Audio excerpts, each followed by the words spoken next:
properties, data protection and privacy. Now come to cybercrime. What is cybercrime?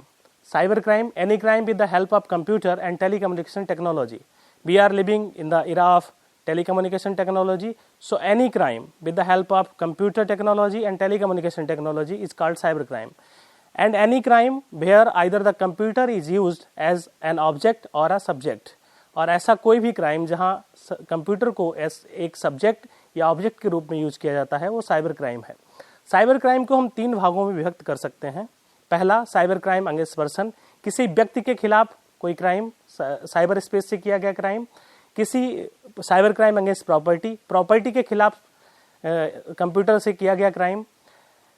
Cyber crime against government, हमारी जो सरकारें हैं उनके खिलाफ किसी भी कंप्यूटर को एज अ सब्जेक्ट और ऑब्जेक्ट यूज करते हुए किया गया साइबर क्राइम। नज़र डालते हैं स्टैटिस्टिक्स पर कि डाटा कैसे बढ़ रहा है। 2008 में एनसीआरबी ने रिकॉर्ड किया कि साइबर क्राइम के 267 केसेस उनके यहाँ दर्ज हुए।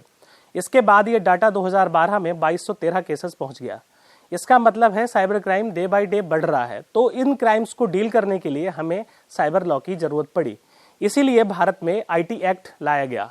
आईटी एक्ट 2000 नाम से इसको जाना जाता है, जिसे हम the information and technology act 2000 कहते हैं। ये फोर्स में आया 17 अक्टूबर 2000 को।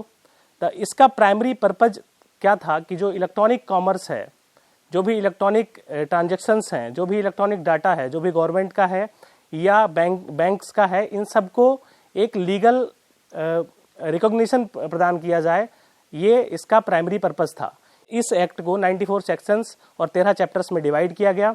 इसके मेन ऑब्जेक्टिव्स क्या क्या थे? To provide legal recognition for transaction. जैसे हम एटीएम से कोई भी पैसा निकालते हैं, कुछ भी हम ट्रांजैक्शन करते हैं, उसको लीगल रिकॉग्निशन प्रदान करने के लिए आईटी एक्ट 2000 लाया गया।